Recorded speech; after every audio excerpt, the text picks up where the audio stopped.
Ahora que sabemos muy bien cómo funciona una configuración de emisor común, vamos a pasar a la siguiente, que es la de base común. Pero antes que veamos la configuración como tal, vamos a hacer un recordatorio de cómo se conecta un transistor en base común. Acá tenemos en la imagen de la izquierda un transistor PNP en configuración de base común. ¿Cómo lo podemos saber? Porque el terminal de base está conectado tanto a la señal de entrada como a la señal de salida. Es decir, esta es la que es común para entrada y salida. Entonces la señal de entrada se conectaría entre emisor y base y la de salida entre colector y base.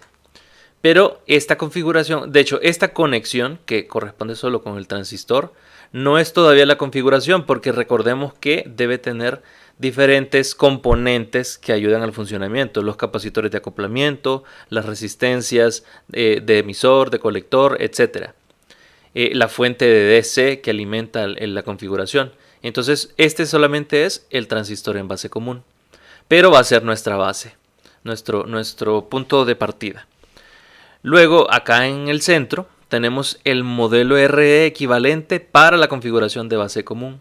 Y a simple vista podría confundirse con el de emisor común, pero hay que fijarse muy bien que la base es el terminal que está abajo y que la corriente de colector en el de emisor común ingresaba a través del colector, es decir, tenía dirección de arriba hacia abajo la fuente de corriente. Pero en este caso la fuente de corriente va con dirección de abajo hacia arriba, es decir, la corriente sale del colector.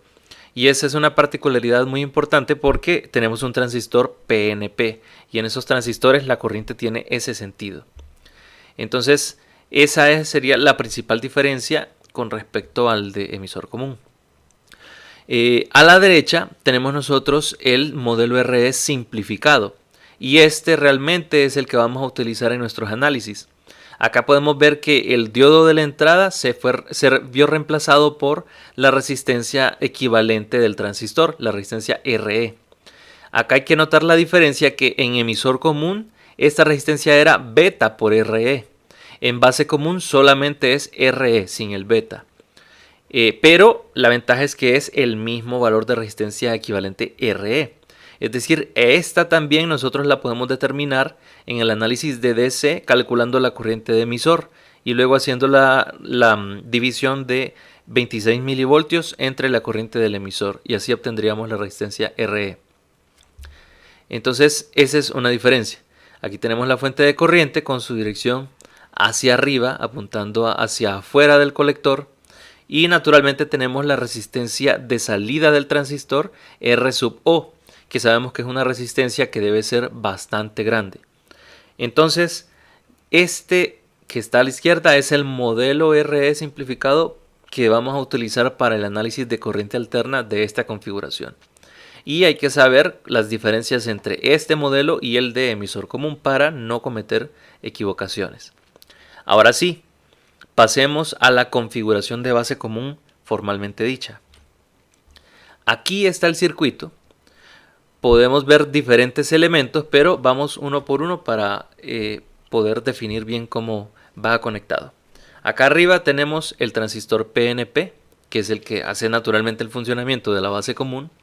A su izquierda tenemos una resistencia de emisor, que sabemos muy bien que la función de las resistencias es definir los valores que a nosotros nos interesan en la configuración. Entonces en el emisor tenemos la resistencia RE y esta está conectada a una fuente de corriente directa que la vamos a llamar BEE.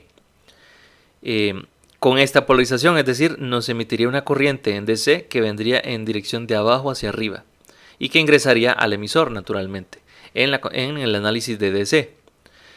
A la derecha tenemos la resistencia del colector, así como lo hemos visto anteriormente, pero la diferencia es que también tiene otra fuente conectada en ese terminal.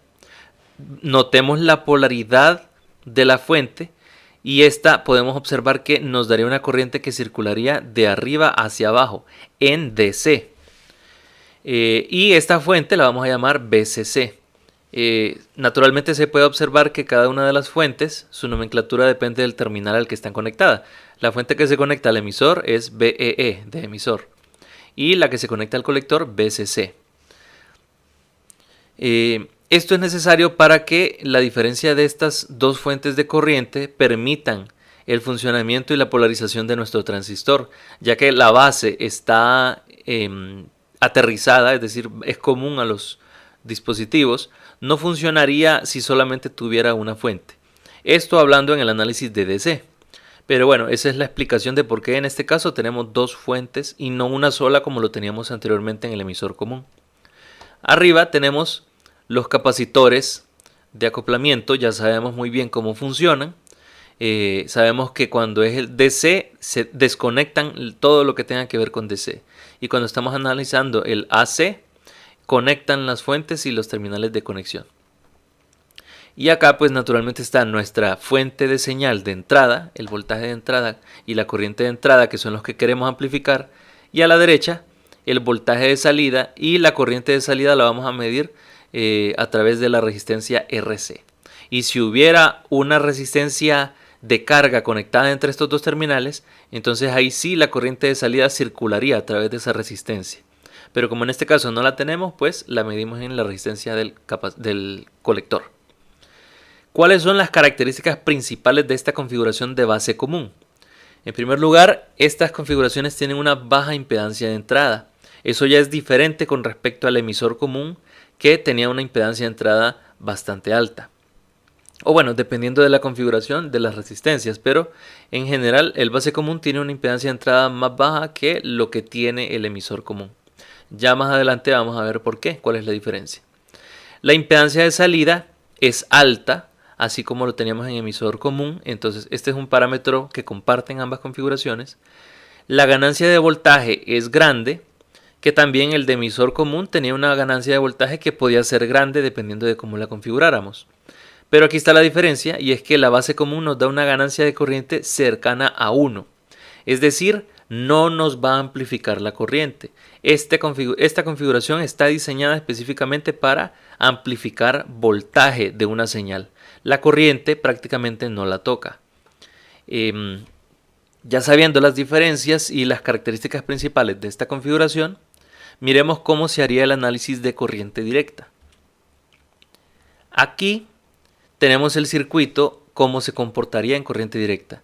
Recordemos que los capacitores desconectarían el voltaje de la entrada y desconectaría la toma de señal aquí en la salida, y solamente nos quedaría esta parte de la configuración.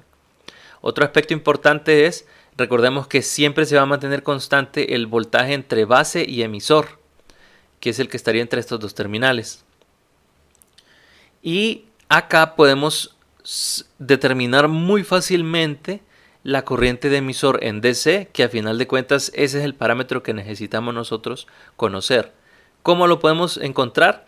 Pues naturalmente determinando el voltaje en esta resistencia, y luego teniendo el voltaje y teniendo el valor de resistencia, pues calculamos la corriente por ley de Ohm. Entonces, ¿cómo determinaríamos el voltaje acá? Pues analizamos esta malla que está a la izquierda. Tenemos el voltaje de esta fuente, tenemos el voltaje entre base y emisor, y solo quedaría faltando el de la resistencia.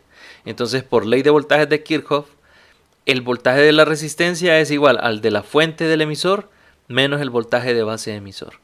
Así de sencillo encontramos el voltaje, y luego por ley de Ohm, entonces dividimos y ya tenemos la corriente del emisor en DC.